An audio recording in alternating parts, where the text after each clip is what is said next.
moving the rates market. Not so long ago, oil was kind of the thing that moved the rates market. We see oil down for a third straight day. Is crude at all dictating the rates market, or has that now faded as the Iran war turns into, just never-ending talks? So there's actually a point where where when you look at inflation expectations, and that's the transmission mechanism for oil into the rates market, and you look at inflation break-evens, so how the market is anticipating future headline inflation to be, that basically when you get under $75 a barrel kind of goes away and becomes much more exogenous on a forward basis. So I think it had really done a lot of the work back in the last couple of weeks, but certainly since the 20th or so of June, inflation break-evens basically have been range bound since then, after having come down quite substantially following the if you want to call it the ceasefire that. Who knows if it's really holding or not, but certainly oil coming down and being in this $75 range or so is not going to be anything that the rates market's going to care about. So then we turn a little bit more to fundamentals and we look at things like core inflation, which when we get that report later this month will be the next real volatility driver for the rates market, I think. All right, Ira, thanks so much. As always, Ira Jersey, Chief U.S. Interest Rate Strategist for Bloomberg Intelligence. Coming up, we're going to check in with Yelena Shiliatieva. She's a senior U.S. economist at the Conference Board. Get her thoughts on the labor market. And then Brendan Murray, Bloomberg News global trade editor. We're going to get the latest reporting about the U.S.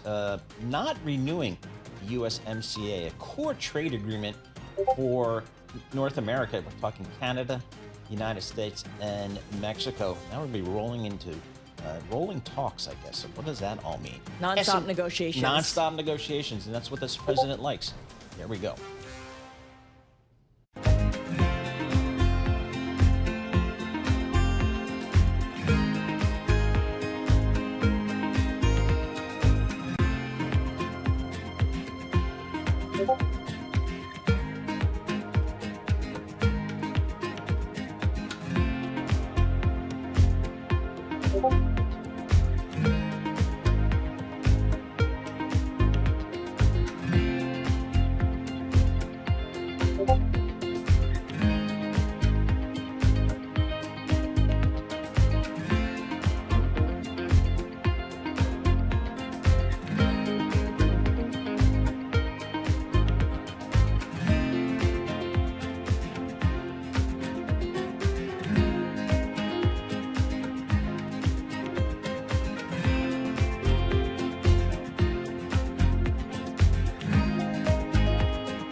markets, headlines, and breaking news 24 hours a day at Bloomberg.com, Bloomberg Television, and the Bloomberg Business app. This is a Bloomberg Business Flash. And I'm John Tucker, the Bloomberg Newsroom with this Bloomberg Business Flash. Here is a headline to chew on. Key European nations accept Hormuz Strait fees as inevitable. So they're anticipating the strait is now going to have a toll, and they're going to pay it to Iran and Oman, something that was not there before the war. Right now, Wall Street's pre-holiday trading session seeing the S&P 500 extending this week's advance. It's up 44 points right now, 75.27 on the index. Dow Jones Industrial Average, that's also rallying, up 403 points at 52,717. The Nasdaq Composite Index up 112 points, up 0.4%. Treasury two-year yields dropping 4 basis points. This is the idea that the Fed's going to be less inclined to raise rates after we had that slower than anticipated increase in U.S. jobs. Non-farm payrolls increasing 57,000 last month, way below estimates after also downward revisions to the prior 2 months as well. Again, the two-year, well, now it's down just about 4 basis points at 413. Some of the individual movers, Tesla, vehicle deliveries, sales, more than anticipated, but the stock's down right now 4.6%. Micron down 0.1% right now. Alphabet, those shares 0.3% higher. The trading debut yesterday for Bending Spoons of Milan. Well, today, those shares down 8%. And we check the markets for you all day long right here on Bloomberg Radio. I'm John Tucker. That's your Bloomberg Business Flash. Scarlett and Paul. All right. Thank you so much, John Tucker, with our Bloomberg Business Flash. It is Jobs Day today, so we want to dig in a little bit more into this jobs report, which was a weak print compared to certainly the previous 3 months. 57,000 jobs added. That is roughly half of what the consensus estimate was. And I believe, Paul, you had mentioned that the whisper number coming into this June jobs report was even higher. Yep. Yes, a little bit higher here, so it came in, just well below expectations. Well below expectations. All right, let's bring in an expert on all of this. Yelena Shiliacheva is a senior U.S. economist at the Conference Board and joins us now.